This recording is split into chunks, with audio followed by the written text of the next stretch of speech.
जब भी किसी व्यक्ति के कार्य में अहम भाव प्रबल हो तो अहंकार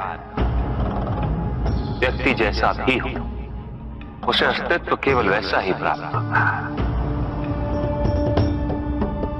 व्यक्ति यदि अपने कर्मों के लिए अपने को उत्तरदायी समझे तो वो स्वतंत्र था। जब तक व्यक्ति किसी और को उत्तरदायी समझेगा तब तक वो निर्बल रहेगा। व्यक्ति यदि ये सोचे कि उसके दुख का कारण कोई और है तो वो सुखी कैसे रह पाएगा? यह असंभव है, क्योंकि दूसरों को परिवर्तित करना उसके वश में है। वो तो केवल अपने आप को परिवर्तित कर सकता है। यही एक स्वतंत्रता है उसके पास। जो पीड़ा है, जो कष्ट है, व्यक्ति के अपने फल है, अपने निर्णय के फल। और जिस दिन वो अपने निर्णय परिवर्तित करते उसी दिन उसके जीवन में परिवर्तन भी आता है। जिन्होंने जीवन के प्रति घृणा सिखाई उन सभी व्यक्तियों ने पृथ्वी को नर्क बनाने में अपना योगदान दिया। इसलिए अधिकांश व्यक्ति अपने दोष, अपनी त्रुटियां और अपनी व्यर्थता को जीवन पर आरोपित कर मुक्त हो जाते हैं। उन्हें लगता है कि जीवन ऐसा ही होता है और उसके समक्ष वो विवश। वो ये नहीं समझते कि वो जिन प्रवृत्तियों को लिए वो प्रवृत्तियां दुख को जन्म देने वाली वृत्तियां हैं। वो अपनी अज्ञानता के गहराई से अनभिज्ञ है और वो अपने अहंकार में ये स्वीकार नहीं कर पाते कि वो तो कुछ जानते हैं। अहंकार सर्वज्ञता का भ्रम उत्पन्न करता है। न जानने की स्वीकृति बहुत बड़ी विनम्रता है और वही पवित्रता भी है। हमें संसार में संतुलन को बनाए रखने की पवित्रता के आधिक्य की व्यक्ति अपने को खो दे समझती है। व्यक्ति अपने को समर्पित कर दे, छोड़ दे अहंकार को तो भ्रम की इच्छा ही पूर्ण होती है और अभी भी वही फलित हो रही है। ऐसा नहीं है कि हम उससे भिन्न फलित करा देंगे, लेकिन व्यक्ति भिन्न फलित कराने में लड़ेंगे, टूटेंगे, नष्ट होंगे। एक नदी में एक बार बाढ़ आ गई पुत्र। दो छोटे से तृण उसमें बह रहे थे और उसमें से एक नदी में तिरछा पड़ गया और वो बाढ़ को रोकने का प्रयास कर रहा था। वो अत्यंत ऊंचे स्वर में कह रहा था कि नदी को आगे नहीं बढ़ने देगा। यद्यपि नदी तो बस बढ़ती ही जा रही थी। वो फिर ऊंचे स्वर में यही कह रहा था कि मैं इसे अवश्य रोकूंगा, यद्यपि रोक नहीं पा रहा था।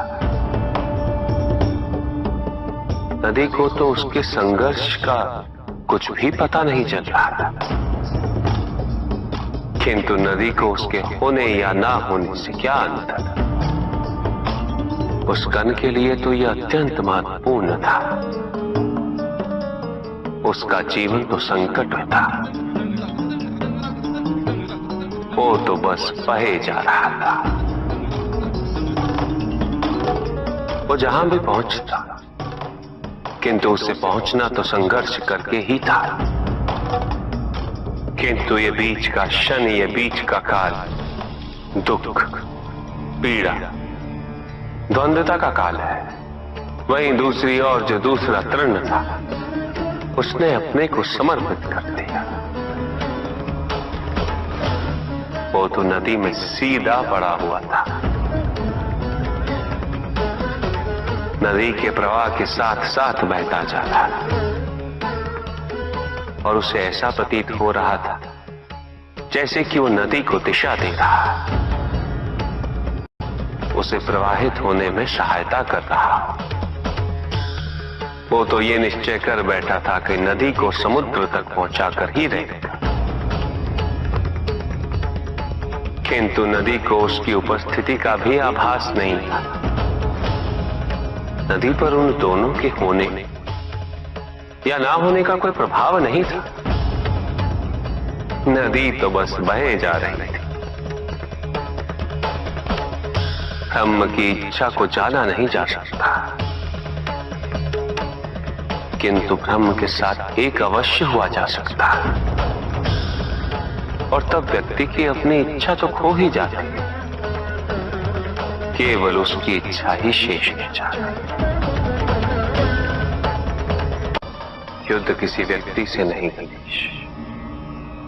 मानसिकता से होता।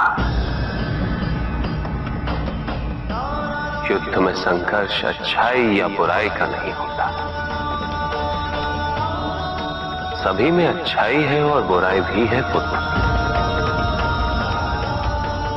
युद्ध तो विचारधाराओं का होता है। व्यक्ति अपने पराक्रम पर, अपनी क्षमता पर विश्वास कर युद्ध करता है, और जब उस विश्वास को क्षति पहुंचती तो सब कुछ निरर्थक प्रतीत होने लगता। विनाश उसका मूल स्वभाव है। संगीत से यह प्रक्रिया और भी प्रबल होती, किंतु विनाश किसका? प्रश्न ये है। जो विनाश अपनी सीमाओं का,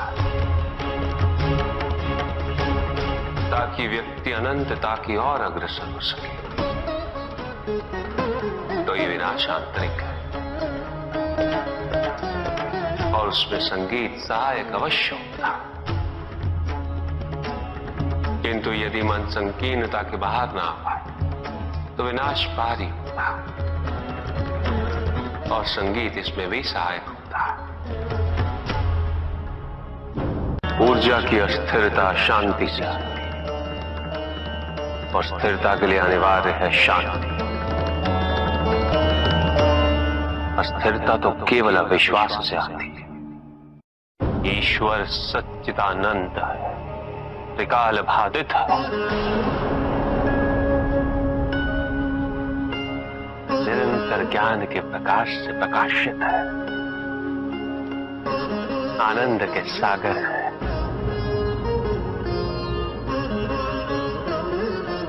ईश्वर ही सृष्टि के परम तत्व है, निरंजन है, निर्विकार है, निर्गुण और निराकार है, साथ ही सगुण